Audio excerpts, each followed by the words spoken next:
بسم الله الرحمن الرحيم. نحمده ونصلي ونسلم على رسوله الكريم، أما بعد. باب فضل الحب في الله والحث عليه، وإعلام الرجل من يحبه أنه يحبه، وماذا يقول له إذا أعلمه. قال الله تعالى: محمد رسول الله والذين معه أشداء على الكفار رحماء بينهم.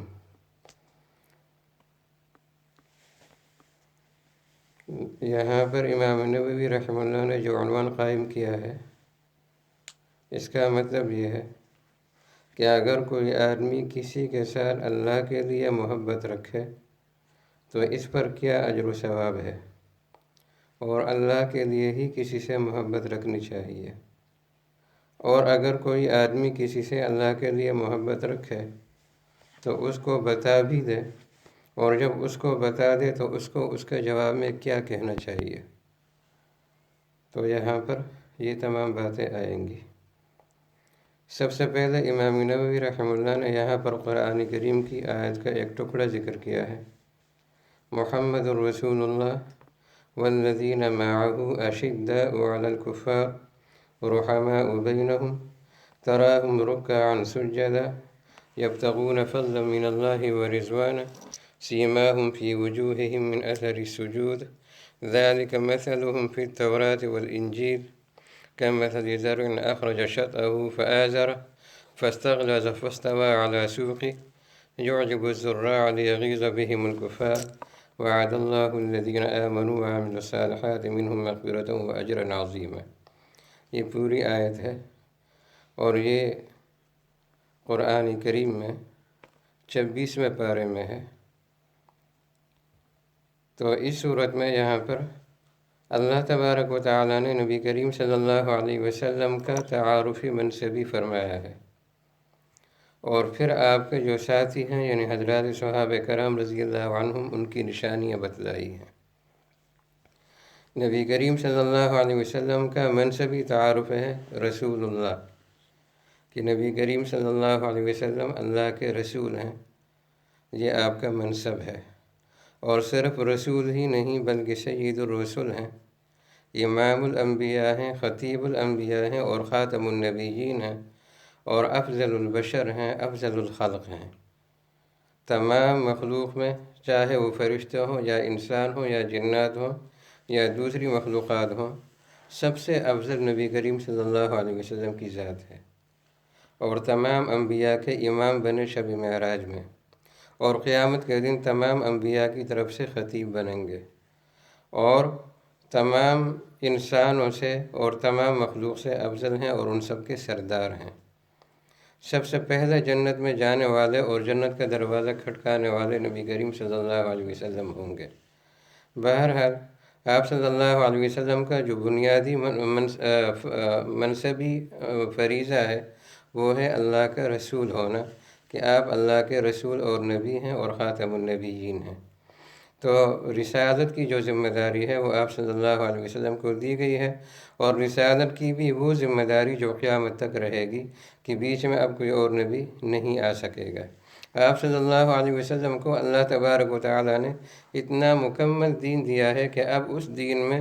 کسی اور رہنمائی کی ضرورت ہی نہیں رہی، اور اس میں کسی طرح کا کوئی نقصان باقی نہیں رہا۔ باقی انبیاء کو اللہ تبارک و تعالیٰ نے شریعتیں دی تھیں، ان کی ضرورت کی شریعتیں، لیکن ایسی شریعت جو قیامت تک ان کی رہنمائی کرے، ایسی شریعت کسی پیغمبر کو نہیں ملی۔ ہر پیغمبر کو کچھ احکام ایسے دیے گئے جو اس کے اس زمانے کی ضرورت تھی، لیکن بعد میں وہ احکام تبدیل ہو سکتے تھے اور تبدیل ہو گئے۔ تو ہر پیغمبر کی شریعت میں ناسخ منسوخ کا یہ سلسلہ چلتا رہا، لیکن نبی کریم صلی اللہ علیہ وسلم کو جو اللہ تبارک و تعالیٰ نے دین دیا، اور آپ کو جو اللہ نے شریعت دی، تو حجۃ الوداع کے موقع پر جب اللہ تبارک و تعالیٰ نے یہ آیت اتاری: الیوم اکملت لکم دینکم واتممت علیکم نعمتی ورضیت لکم الاسلام دینا، تو یہاں پر آ کر شریعت کو مکمل کر دیا گیا۔ نبی کریم صلی اللہ علیہ وسلم صحیح حدیث میں فرماتے ہیں، جو صحیح بخاری مسلم وغیرہ میں موجود ہے، جس میں آپ صلی اللہ علیہ وسلم فرماتے ہیں کہ میری مثال اور مجھ سے پہلے آنے والے پیغمبروں کی مثال اس خوبصورت محل کی ہے کہ جس محل کی تعمیر بہت خوبصورتی سے کی گئی ہو اور اس میں کوئی عیب باقی نہ ہو، لیکن صرف ایک جگہ ایسی ہو کہ وہاں پر ایک اینٹ ایک بلاک کی جگہ باقی ہو، تو لہٰذا اس کے علاوہ اس میں کوئی عیب نہ ہو۔ تو جب بھی اس کو دیکھنے والے آتے ہیں کہتے ہیں بڑا ہی خوبصورت محل ہے، کسی طرح کی کوئی کمی، کوئی عیب، کوئی خامی، کوئی کمزوری اس محل میں نہیں، مگر یہ ایک بلاک کی کمی ہے، یہ اگر لگ جائے تو پھر اس کے بعد اس میں کوئی کمی باقی نہیں رہے گی۔ تو آپ صلی اللہ علیہ وسلم فرماتے ہیں فَأَنَا تِلْكَ اللَّبِينَ، وہ آخری بلاک میں ہوں، میرے ذریعے سے اس محل کو کمپلیٹ کیا گیا۔ اب یہ جو محل ہے یہ نبوت کا محل ہے۔ اس نبوت کے محل کو کمپلیٹ کرنے کا مطلب یہ ہے کہ آپ سے پہلے جتنے پیغمبر اس محل کا حصہ بنے ہیں وہی پیغمبر ہیں، اور آپ کے ذریعے سے اب قصر نبوت کو، اس نبوت کے محل کو مکمل کر دیا گیا۔ اب اس میں کسی طرح کی کوئی کمی باقی نہیں رہی، لہٰذا اب کسی اور پیغمبر کی ضرورت بھی نہیں،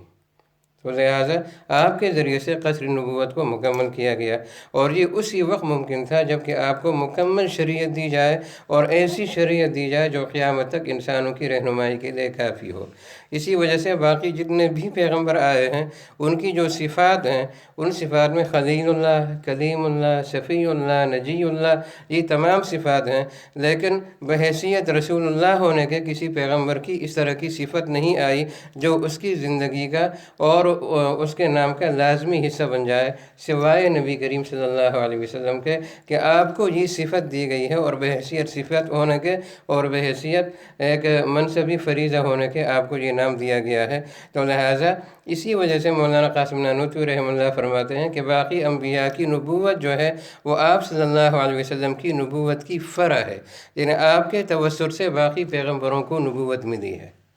آپ صلی اللہ علیہ وسلم کی نبوت کے واسطے سے باقی پیغمبروں کو نبوت ملی ہے، تو آپ کی نبوت اصل ہے اور باقی انبیاء کی نبوت فرع ہے۔ اس کی مثال تقریباً ہمیں ایسی سمجھنی چاہیے جس طرح کہ ایک بنیادی پلر ہوتا ہے جس کے اوپر عمارت کھڑی ہوتی ہے۔ اب عمارت میں حصے تو بہت سارے ہوتے ہیں، لیکن اس عمارت کا جو اصل استحکام ہوتا ہے اور اس کا اپنی جگہ پر موجود ہونا جو ہوتا ہے وہ اس پلر کی وجہ سے ہوتا ہے۔ تو تقریباً یہی سمجھیں کہ باقی پیغمبروں کی نبوت جو ہے وہ اس عمارت کی طرح ہے، اور نبی کریم صلی اللہ علیہ وسلم کی نبوت اس پلر کی طرح ہے جس پر باقی عمارت قائم ہے۔ تو باقی انبیاء کی پیغمبری جو ہے وہ آپ صلی اللہ علیہ وسلم کی نبوت کے اصل ہونے کی وجہ سے ہے اور اس وجہ سے قائم ہے۔ بہرحال بات دوسری طرف چلی گئی، تو آپ صلی اللہ علیہ وسلم کا یہ منصبی فریضہ ہے۔ یہاں پر اللہ تبارک و تعالیٰ نے صحابہ کرام رضی اللہ عنہم ان کی کچھ نشانیاں بتلائی ہیں۔ سب سے پہلی نشانی جو یہاں پر اللہ تبارک و تعالیٰ نے بتلائی ہے، جس کی وجہ سے امام نووی رحمہ اللہ نے اس آیت کو یہاں پر ذکر فرمایا ہے، وہ یہ ہے کہ رحماء بینہم، اشداء علی الکفار رحماء بینہم، جب کافروں کے ساتھ معاملہ آئے گا تو صحابہ بڑے سخت ہوں گے، وہاں پر کوئی رعایت نہیں ہوگی اور کسی طرح کی نرمی نہیں ہوگی، لیکن جب آپس میں معاملہ آئے گا تو بہت نرم ہو جائیں گے، ایک دوسرے کے مقابلے میں نرم، ایک دوسرے کے حق میں نرم، لیکن کفر اور کافر کے مقابلے میں سخت۔ یہ صحابہ کی پہلی صفت یہاں پر اللہ تبارک و تعالی نے بیان فرمائی ہے۔ دوسری صفت یہ بیان فرمائی ہے تراہم رکعا سجدا، آپ ان کو نمازی پائیں گے، وہ کبھی رکوع کی حالت میں آپ کو نظر آئیں گے، کبھی سجدے کی حالت میں نظر آئیں گے۔ تیسری نشانی ان کی یہ بتلائی تراہم رکعا سجدا یبتغون فضلا من اللہ ورضوانا، وہ اللہ تبارک و تعالیٰ کے فضل کے طالب ہیں۔ اور چوتھی نشانی یہ ہے کہ ورضوانا، وہ اللہ کی رضامندی کے طالب ہیں، اللہ تبارک و تعالیٰ کی رضامندی کو تلاش کرتے ہیں۔ اور یہ جو نشانیاں ہم نے بتلائیں یہ صرف قرآن میں موجود نہیں، اللہ فرماتے ہیں کہ یہی نشانیاں ہم نے ان کی تورات اور انجیل میں بھی ذکر فرمائی ہے۔ تو لہٰذا یہ صحابہ کرام رضی اللہ عنہ کی صفات ہیں۔ ان میں سے سب سے پہلی جو نشانی ہے اور سب سے پہلی صفت ہے وہ یہ کہ آپ اس میں ایک دوسرے کے حق میں نرم۔ ہمارا معاملہ آج کل الٹا ہو گیا، ایک دوسرے کے لیے ہم پہلوان بن جاتے ہیں، اور جب مسئلہ آتا ہے دین کا اور کفر کا وہاں پر ہم گیدڑ بن جاتے ہیں، اپنے رشتہ دار کے مقابلے میں ہم شیر ہوتے ہیں، اپنے مسلمان کے مقابلے میں ہم شیر ہوتے ہیں، اور جب مسئلہ آتا ہے دینی حمیت کا، دینی غیرت کا، تو وہاں پر ہم گیدڑ بن جاتے ہیں، وہاں پر ہم ڈرپوک بن جاتے ہیں، وہاں پر ہم بزدل بن جاتے ہیں۔ صحابہ کرام رضی اللہ عنہ کی جو صفت تھی، جس پر اللہ ان سے اتنا خوش ہوا کہ اس صفت کو اللہ نے قرآن میں ذکر کیا، اور اسی مقصد کے لیے ذکر کیا کہ قیامت تک آپ صلی اللہ علیہ وسلم کی امت اس صفت کو اپنانے کی کوشش کرے، ہم اس صفت کے اپوزٹ جانے لگے، تو پھر ہمارے حالات خراب نہیں ہوں گے تو اور کیا ہوگا؟ جب تک ہمارے اندر یہ صفت پیدا نہیں ہوگی، ہم مار کھاتے رہیں گے، ہم مظلوم رہیں گے، ہم مصیبت زدہ رہیں گے، اور ہمارے اوپر غیر حاکم ہوں گے، ہمارے اوپر غیروں کی تہذیب مسلط ہوگی، ان کے نظریات ہم پر مسلط ہوں گے، ہم ڈیوائڈ ہوتے رہیں گے، ہم فرقہ پرستیوں میں، فرقہ بندیوں میں، اور ان میں اور زیادہ تقسیم ہوتے رہیں گے، اور ہماری اجتماعیت کبھی بھی پوری نہیں ہو سکے گی جب تک کہ صحابہ کرام رضی اللہ عنہ کی اس کوالٹی کو ہم نہ اپنائیں۔ ہو رزم یاران تو برشم کی طرح نرم، معرکہ حق و باطل ہو تو فولاد ہے مومن۔ اپنوں کے نشتر سہ لینا، ٹھکرانا فقط بیگانوں سے۔ جب تک یہ صفت ہمارے اندر پیدا نہیں ہوگی، ہمارے حالات کبھی بھی ٹھیک نہیں ہوں گے۔ خلاصہ یہ کہ جب تک ہم صحابہ کرام رضی اللہ عنہ کے زمانے کی طرف واپس نہیں لوٹیں گے اور ان کی ان عادات کو ہم اپنانے کی کوشش نہیں کریں گے، ہم دنیا میں کبھی بھی ترقی نہیں کر سکتے۔ اگرچہ پوری دنیا